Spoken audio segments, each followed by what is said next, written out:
सियोन में नरसिंगा फूंको, मेरे पवित्र पर्वत पर सांस बांधकर फूंको। देश के सब रहने वाले कांप उठें, क्योंकि परमेश्वर का दिन आता है, वरन वो निकट ही है। शालोम, हम यरूशलेम में हैं और अगर आप देखें तो ठीक उसी जगह पर खड़े हैं जहां कभी मंदिर था। और अभी हमने पढ़ा कि लिखा है नरसिंगा फूंको। सबसे पहले मैं आपको समझाना चाहती हूँ कि यहाँ जिस नरसिंगा की बात हो रही है वो आज के समय का नरसिंगा नहीं था, बल्कि वो शोफर था। और शोफर कहीं से भी किसी भी व्यक्ति द्वारा या जहां मन करे वहां से नहीं बजाया जाता था। शोफर बजाने के लिए एक विशेष स्थान निर्धारित था और केवल याजक ही शोफर बजाता था। जो हमारे पास यहाँ है वो इसी पत्थर का एक टुकड़ा है। ये पत्थर ऊपर के कोने से वर्ष 70 में गिरा था, जब रोमियों ने दूसरा मंदिर नष्ट कर दिया था। और इस पत्थर पर एक शिलालेख है। यहाँ लिखा है ला बेट अतिकाल। इसका मतलब है कि यही वो स्थान था जहाँ देखिए याजक अपना पैर रखता था। वो यहाँ ऊपर चढ़ता था और यही वो जगह थी जहाँ याजक अपना शोफर बजाता था। और ये शोफर बजाना क्या आखिर इसे बजाने के लिए खास जगह क्यों थी और इसे बजाने के लिए खास व्यक्ति क्यों था?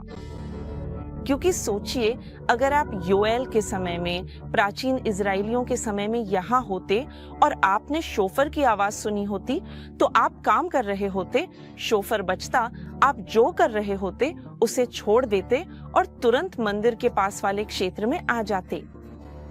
शोफर केवल 2 मौकों पर बजाया जाता था। पहला युद्ध की घोषणा करने के लिए और दूसरा सभा को बुलाने के लिए। तो लोग जैसे ही तुरही की आवाज सुनते तुरंत अपना काम छोड़ देते, जो भी उनके हाथ में होता उसे गिरा देते और तुरंत मंदिर के आसपास के क्षेत्र में आ जाते, क्योंकि वहीं या तो युद्ध की घोषणा होती थी या फिर सभा के लिए कोई महत्वपूर्ण संदेश दिया जाता था। और यही बात योएल तुरंत कहता है तुरही बजाने के लिए, क्योंकि उस जगह से तुरही बजाने पर उसकी आवाज पूरे यरूशलेम में फैल जाती थी।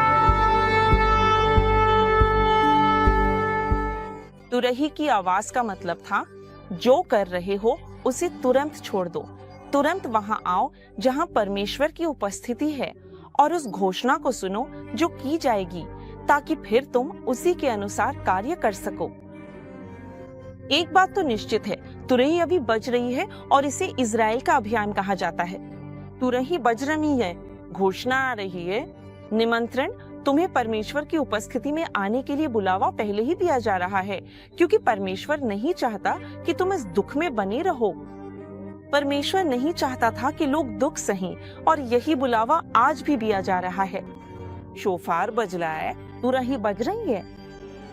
सियोन आओ, यहाँ सियोन पर्वत से और यरूशलेम से सीधे तुम्हारे पास। अलविदा। तो जी हाँ, ये तुरही बज रही है और बज रही है उन लोगों के लिए जिनके कान हैं उसकी आवाज को सुनने के लिए, और जो आप उसकी आवाज को सुनकर परमेश्वर तक आते हो। परमेश्वर हैं जो आपके जीवन में उस कार्य को करते हैं जिसका वादा उन्होंने अपने शब्दों में किया है। तो सुने इस आवाज को जो इस वक्त इस प्रोग्राम के माध्यम से आप तक पहुंच रही है। आप जो हमें यहां पर सुन रहे हैं, ये परमेश्वर की तुरही है कि जो आपको यहां तक लेकर आ रही है। तो चलिए इस क्षण देखते हैं इस गवाही को जो है कैली की, कि जिसने अपने जीवन में उस असंभव कार्य को संभव होते हुए देखा। जो डॉक्टरों के लिए, जो लोगों के लिए असंभव था, वो परमेश्वर के लिए संभव है, जो उन्होंने इस महिला के जीवन में किया। तो चलिए देखते हैं और लौटकर हम आप सब लोगों के लिए प्रार्थना करेंगे कि जैसा परमेश्वर के वचनों में लिखा है, कि जैसे याजकों को परमेश्वर ने कहा है नबी योएल के द्वारा। तो देखते हैं, चलिए यहां पर इस गवाही को लौटकर आप सबके लिए हम प्रार्थना करेंगे। 28 अक्टूबर 2024 की रात सुरक्षा कैमरा ठीक वही पल कैद करता है जब एक कार नियंत्रण खो देती है, विपरीत लेन में चली जाती है और मोटरसाइकिल से टकरा जाती है। पीड़ित गिर जाता है, पहले से ही बेहोश। टक्कर की ताकत से हेलमेट सड़क के दूसरी ओर जा गिरता है। पीड़ित का नाम जेरेमियास इवेंजेलिस्टा दा सिल्वा था। जब मैं आधी रात को अंज के मोड़ पे पहुंची तो मैंने उसे फोन किया, लेकिन उसने जवाब नहीं दिया। मैं बार बार फोन करती रही, लेकिन वो जवाब नहीं दे रहा था और उसे तो इंतजार करना चाहिए था। अंज के पास सुबह के 5 बजे 4 बजे मैं उसे ढूंढने के लिए निकल जाती थी। नजदीकी अस्पताल में उसका पता न मिलने से बेचैनी बढ़ गई, पर जब मैं वहां पहुंची तो उसका कोई पता नहीं था और हर दिन हर घंटे बेचैनी बढ़ती जा रही। और जब मैंने दरवाजा खटखटाया, मैंने आखिरी अस्पताल के आखिरी दरवाजे पे दस्तक दी और उन्होंने मुझे बताया, देखिए, जिस रात आपके पति को भर्ती किया गया था उसी रात 2 मोटरसाइकिल दुर्घटनाएं भी हुई थीं, लेकिन 2 लोगों की मौत हो गई थी। और उन्होंने मुझे वहां जाने के लिए तैयार किया ताकि मैं देख सकूं कि क्या वो वाकई मेरे पति हैं, है ना?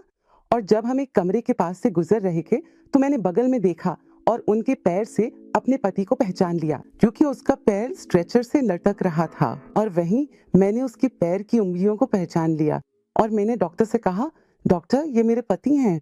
और उसी वक्त मैं खुद को छुड़ाकर, वे मुझे पकड़ रहे थे लेकिन मैं उनसे छूटकर अपने पति की ओर बढ़ गई। और जब मैं अपने पति के पास पहुंची तो मेरे सामने एक बहुत ही दुखद दृश्य था। वो पूरी तरह से बिगड़ चुके थे, उनका चेहरा पूरी तरह से टूटा हुआ था। यहाँ उनके जबड़े में 4 फ्रैक्चर थे। उनकी जीभ बाहर निकली हुई थी क्योंकि वो बीच से कट गई थी। उनका फेफड़ा छिद गिरा था। फिर डॉक्टर ने कहा कि उनकी पेल्विस टूटने के अलावा उनके निजी अंग भी बीच से फट गए थे। उनके अंग पूरी तरह से कुचल रहे थे। फिर डॉक्टर ने कहा, हम उन्हें आईसीयू में ले जा रहे हैं। अब तक क्या वो वही रहे? वो वहां केबिन में थे और वहां गलियारे में आईसीयू में 15 दिन रहने के बाद उनसे बदबू आने लगी थी। वो अपने जबड़े की सर्जरी करवाने गए। एक डॉक्टर आए और मुझसे बोले, क्या आप परमेश्वर में विश्वास करते हैं? फिर मैंने कहा, हाँ सर। फिर उन्होंने कहा, ठीक है, तो हम इस नौजवान के लिए हर मुमकिन कोशिश करेंगे ताकि वो फिर से किस कर सके। डॉक्टर ने ऐसा कहा का? हाँ सर। और उन्होंने मुझसे कहा, कैली, तुम्हारे पति के बचने की संभावना बहुत कम है। उसी वक्त मेरे अंदर एक विद्रोह की भावना उठी, लेकिन मैंने उसी पल उसे नकारा दिया और अपने विश्वास का इस्तेमाल किया। मैंने कहा, मैं इसे अस्वीकार करती हूँ, मैं इसे स्वीकार नहीं करती। वो इस सर्जरी से बाहर आएंगे और ये सर्जरी बेहतरीन होगी। तो उनकी सर्जरी हुई, सब कुछ ठीक रहा और उनका ड्रेन भी हटा दिया गया। 15 दिन बाद वे जागे, लेकिन बस लेटे रहे, ऊपर देखते हुए, एक शब्द भी नहीं बोले। जेरमाया मौत के मुंह से तो बच गए, लेकिन उन्हें बहुत गंभीर दुष्प्रभाव झेलने पड़े, जिनमें सबसे विनाशकारी भी शामिल था। मस्तिष्क की चोट के कारण उनकी याददाश्त पूरी तरह चली गई, जो परिवार के लिए बहुत बड़ा झटका था। ये बहुत मुश्किल था क्योंकि मैं अपने पति के पास थी और वे मुझे पहचान नहीं पा रहे थे। और मैं बार बार सोचती रही, अगर वो मुझे यहाँ नहीं पहचानते तो मैं उनकी मदद कैसे करूंगी। उन्हें बांध कर रखना पड़ा क्योंकि उन्हें समझ ही नहीं आ रहा था कि उनके साथ क्या हुआ है। वो मेरे बच्चों को नहीं पहचानते थे, वो मुझे भी नहीं पहचानते थे। मेरे लिए वो बहुत मुश्किल पल था। कुछ दिन पहले तक सब ठीक था, हम ठीक थे और अचानक मेरी जिंदगी बदल गई। तो हम वहां वार्ड में थे। डॉक्टर आए और मुझसे बोले, देखिए, आपको अपने पति को और खुद को तैयार करना होगा क्योंकि आपके पति को कई तरह की सीमाएं होंगी। उन्हें ट्रैकियोस्टमी की जरूरत पड़ेगी। आपको उनकी ट्यूब साफ करना सीखना होगा। ऑक्सीजन टैंक, उन्हें ऑक्सीजन की जरूरत होगी। जब मैं उन्हें घर लाई तो उन्होंने मुझे नर्स समझ लिया था। और जब नर्सें चली जाती थी तो वो मुझसे बार बार पूछते, क्या तुम भी जाने वाली हो? मैंने कहा, जेरेमाया, मैं तुम्हारी पत्नी हूँ। वो कहते, मैं तुम्हें नहीं जानता। और ये बात मुझे अंदर से बहुत दुख देती थी। मैं हमारी साथ की, हमारे बच्चों की तस्वीरें निकालती और उन्हें दिखाती थी। उन्हें सहायक के रूप में तैयार हुए उनकी तस्वीरें दिखाती थी और फिर भी उन्हें कुछ याद नहीं आता था। और मुझे एक घटना याद है जो घटी थी। जब मैं नहाने गई और बाथरूम से लौट कर कपड़े बदलने लगी और वहां वो बहुत शर्मिंदा महसूस कर रहे थे, बहुत शर्मिंदा। उन्होंने अपना चेहरा ढक लिया और इस तरह से साइड में मुड़ गए। उन्होंने अपना चेहरा ढक लिया और साइड में मुड़ गए। मैंने कहा, हे प्रभु, ये क्या हो रहा है? और वहां हर दिन मैं कोशिश करती रही कि वो अपनी याददाश्त वापस पा ले। और फिर दिन बीतते गए और वहां मैंने अपनी विश्वास का इस्तेमाल किया, प्रार्थना की, अपनी सारी दुआएं की और मैंने परमेश्वर से कहा, प्रभु, अब ये आपके हाथ में है। मैं इस हालत में किसी इंसान के साथ कैसे रहूं जब उसे न तो मेरी याद है और न ही मेरे बच्चों की। वो चल भी नहीं सकते थे, मुश्किल से बोलते थे, क्योंकि जब भी बोलने की कोशिश करते, बोलने से ज्यादा खर्राटे लेते थे। और वहां मैंने पहले ही सब कुछ आजमा लिया था, लेकिन फिर भी एक चीज थी जो मैंने अभी तक नहीं की थी, और वो थी वेदी पर जाना। और क्योंकि उस समय इस्राएल अभियान का समय नहीं था, मैंने अपने पति की जिंदगी के लिए वहीं अपनी खुद की इस्राएल अभियान शुरू कर दी। और वहां जब मैं वेदी पर गई तो मैंने उनकी वर्दी, उनकी असिस्टेंट की वर्दी ली और मैंने परमेश्वर से कहा, मैं ये वर्दी वेदी से सिर्फ 2 वजहों में से किसी एक वजह से ही हटाऊंगी। 2 कारणों में से किसी एक के लिए, या तो मेरे पति के अंतिम संस्कार के लिए, या फिर अगर वो खुद आकर इसे लेने आए।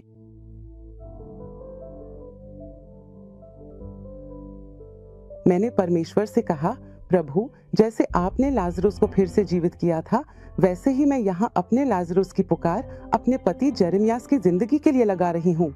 और वहां मैंने पूरी ताकत से चिल्लाया, जेरेमियास, बाहर आओ। जब मैंने ये परमेश्वर से कहा,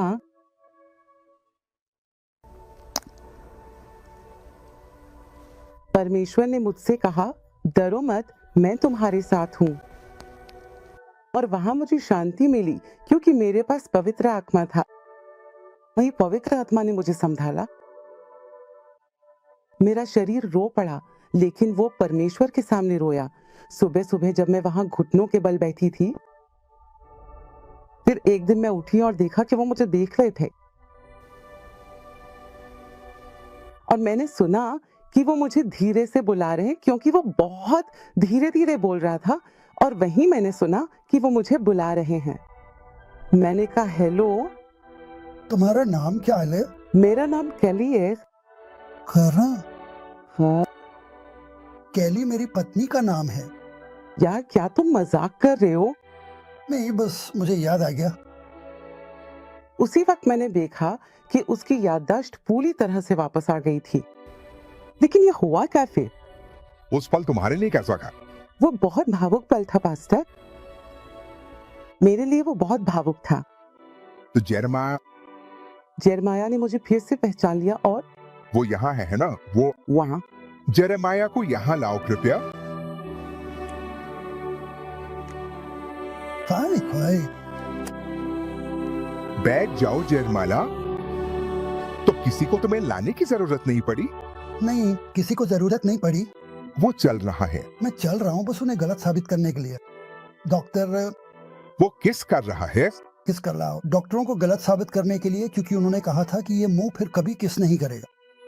या तो वो मुझे मेरी अंतिम यात्रा के दिन मेरी असिस्टेंट की यूनिफॉर्म पहनाएगी, या मैं जिंदा रहते हुए वेदी तक जाऊंगा अपनी यूनिफॉर्म लेने और पहनने के लिए, हमारे प्रभु की स्तुति करने के लिए। और क्या आपने ऐसा किया? और मैंने ये दुनिया की सबसे अच्छी जगह पे किया, सबसे बेहतरीन जगह जहां कोई हो सकता है।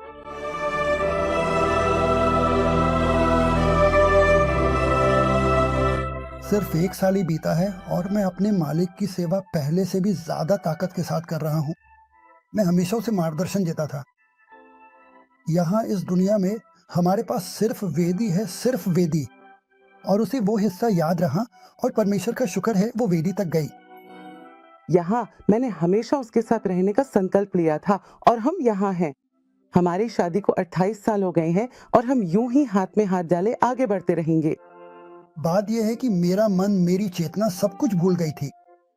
मेरी पत्नी, मेरे बच्चे, मेरे भाई बहन, मेरे रिश्तेदार, मैं उनमें से किसी को नहीं पहचानता था, लेकिन मैंने कभी परमेश्वर को नहीं भुलाया। डॉक्टर ने जो आफ्टर इफेक्ट्स बताए थे कि मेरी रोजमर्रा की जिंदगी में होंगे, कि मैं चल नहीं पाऊंगा, आज मैं चलता हूँ।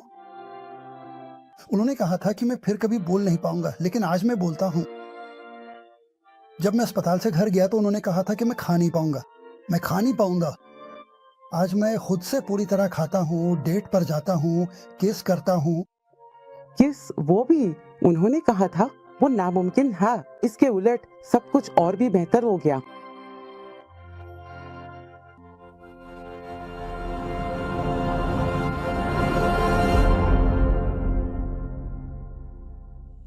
तो जी हाँ, देखिए कितनी शानदार गवाही इस महिला की, कैली की, कि जिसके अंदर पवित्र आत्मा थी और पवित्र आत्मा होने के कारण ही वो अपने हस्बैंड की जिंदगी के लिए लड़ पाई। क्योंकि बहुत सारे लोग हैं जब उनकी जिंदगी में पवित्र आत्मा नहीं होती, वो डह जाते हैं, वो बैठ जाते हैं, निरुत्साहित हो जाते हैं और उन्हें कोई और उम्मीद की किरण नजर नहीं आती। और यही है उद्देश्य मेरे दोस्त, हर एक तबके के लोगों के लिए।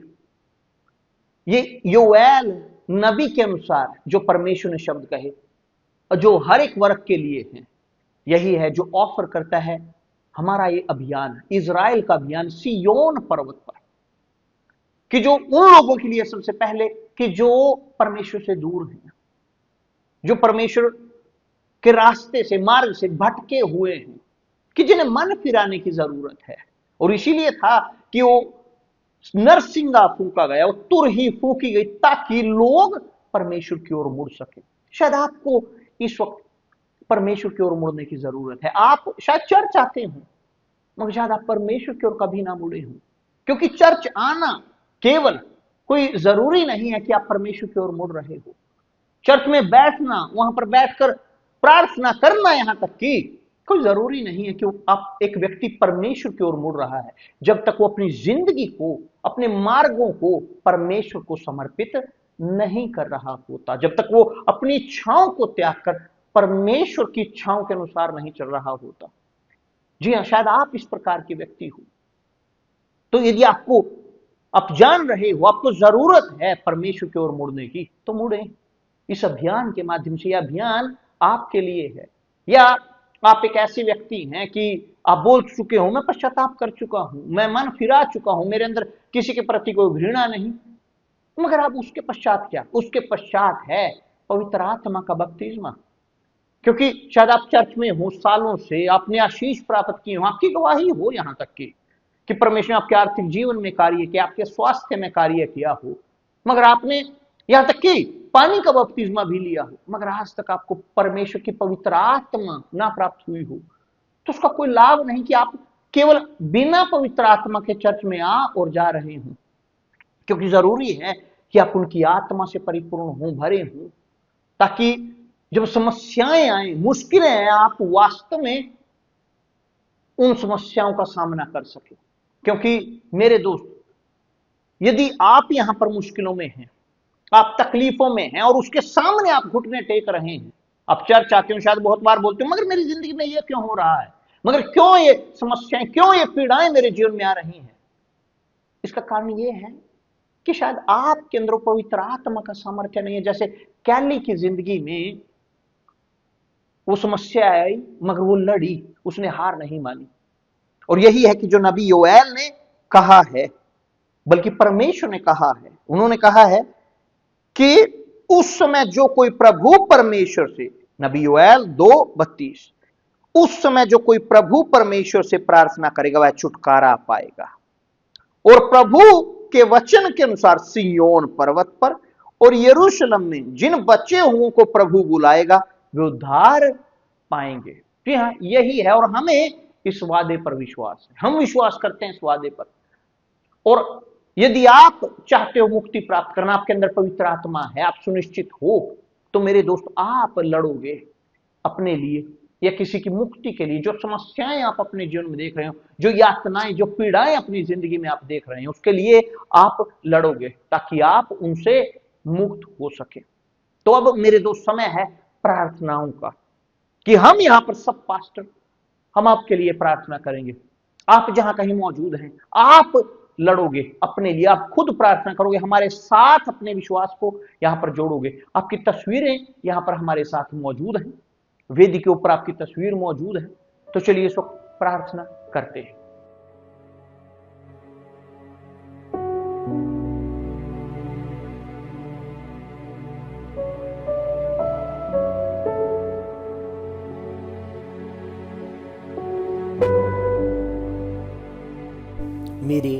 पिता परमेश्वर प्रभु यीशु मसीह के नाम से एक बार फिर मेरे परमेश्वर हम यहाँ मौजूद थे एक दूसरे के साथ पुकार करने के लिए। जिस प्रकार नबी योएल ने उसने पुकार किया इज़राइल के जातियों के लिए जो पूरी तरह से एक महामारी के नीचे थे, विपत्ति के नीचे थे। मेरे परमेश्वर आप इन लोगों को के हर एक दुख, उनके हर एक तकलीफ, हर एक परेशानी, मुसीबत को जानते हैं। आप देख सकते हैं मेरे प्रभु की इस महिला जो हर रोज सोने से पहले उसको रोना पड़ता है, आप देख रहे हैं कि उसको किस चीज की जरूरत है। ये व्यक्ति जिसके घर में लड़ाई, तकलीफ, समस्या होते जा रहे, मेरे परमेश्वर, और सिर्फ आपके पास है अधिकार इस व्यक्ति को एक नया जीवन देने के लिए, उनको एक अलग प्रकार की जिंदगी देने के लिए। जो इस अभियान में हम जानते हैं कि न सिर्फ हमें प्रार्थना करने, मगर जो इस अभियान में आपके पास आकर और खुद को विनम्र करते जा रहे हैं, जो इस अभियान मेरे परमेश्वर अपने पापों से पश्चाताप कर रहे हैं, जो अपनी पुरानी जिंदगी को त्याग रहे, आप उसी की जिंदगी में एक नया कार्य करोगे। तो मेरे परमेश्वर इस व्यक्ति की आवाज को सुने जिनके पास कोई और रास्ता नहीं है, जिसने हर एक जगह में जाकर सब कुछ कोशिश कर लिए मगर आज तक उसकी जिंदगी में कोई फर्क नहीं हुआ, उसके परिवार के बीच वही तकलीफ होते जा रहे। और इस व्यक्ति जो चर्च में मौजूद थे, जो हर रोज प्रार्थना के लिए आते हैं, शायद वो वफादार भी है, दशमांश में प्रार्थना करते, मगर जो होना जरूर वो हो नहीं रहे। और मेरे परमेश्वर कई बार हम जानते कि कभी कभार लोगों को के कमियां, गलतियां, पाप के वजह से उनकी ज़िंदगी में कुछ होते नहीं। और इस व्यक्ति जो अपनी कमी, अपनी गलतियों को देख रहे हैं, अपनी कमियों को स्वीकार कर रहे हैं और खुद पर निवेश कर रहे हैं, अपनी आध्यात्मिक त्याग को तैयार करते हुए, दूसरे को क्षमा करते हुए, पानी में बपतिस्मा लेते हुए, प्रभु इस व्यक्ति की जिंदगी में अपना कार्य करे। तो करिए आपके प्रार्थना मेरे दोस्तों, परमेश्वर से मांगे आपको दिखाने के लिए इस अभियान में क्या है जो आपको करना पड़ेगा, इस अभियान में उसकी विधि के ऊपर क्या है जो आपको करना चाहिए, और विधि के ऊपर आने से पहले क्या है जो आपको बदलने की ज़रूरत है, क्या आपको अपने अंदर से, भीतर से निकालने की ज़रूरत है। मेरे परमेश्वर इस व्यक्ति को एक नया जीवन दे और सब कुछ हम आपके हाथों में समर्पण करते। मुझे विश्वास है कि इस अभियान में महान कार्य हर एक की जिंदगी में होगे। प्रभु यीशु मसीह के नाम से बोलिए, मुझे विश्वास है। आमीन। तो मेरे दोस्त, उड़ेले अपने आप को इस अभियान में। यदि अभी तक आप इस अभियान में नहीं उतरे हो, नहीं आपने इस अभियान को अपना अभियान बनाया है, तो अपनाएं। यदि आपके पास रिक्वेस्ट नहीं है, अपनी रिक्वेस्ट को आप वेदी के ऊपर से जाकर ले सकते हैं। कल बुधवार जो दिन है पवित्र आत्मा की खोज का, और इस अभियान के दौरान कम से कम ये 3 दिन मिस ना करें, बुधवार, शुक्रवार और रविवार मुख्य सभाओं में। और कल जो दिन है वह पवित्र आत्मा की प्राप्ति के लिए, और यदि आपके अंदर प्यास है, आप इस सभा को मिस नहीं कर सकते, क्योंकि यही है नरसिंगा जो हम फूंक रहे हैं। और कल आप जानोगे इस नरसिंगे के फूंकने का अर्थ क्या है, तुरही के बजने का अर्थ क्या है। और उसके अलावा यदि आप हमसे बात करना चाहते हैं, आप चाहते हैं कोई समाधान, कोई डायरेक्शन, आप हमसे बात कर सकते हैं फोन के माध्यम से, या व्हाट्सएप आप हमें भेज सकते हैं। हमारा हेल्पलाइन नंबर है 8796353475। हम यहाँ दिल्ली में मौजूद हैं, मगर हमारी ब्रांचेस मुंबई में है, चेन्नई में है। और यदि आप किसी भी राज्य से आप हमें देख रहे हैं, कहीं से भी आप किसी भी कोने से, भारत के या बाहर से आप कहीं देख रहे हैं, आप हमें कांटेक्ट कर सकते हैं। तो आज यहीं पर हम अपने प्रोग्राम की समाप्ति करते हैं। कल मिलते हैं अपनी सभा के दौरान, या हमारे इस प्रोग्राम के दौरान हमारी विश्वास की यात्रा सिय्योन पर्वत तक। कि परमेश्वर आप सबका भला करे, परमेश्वर आप सबको आशीष दे।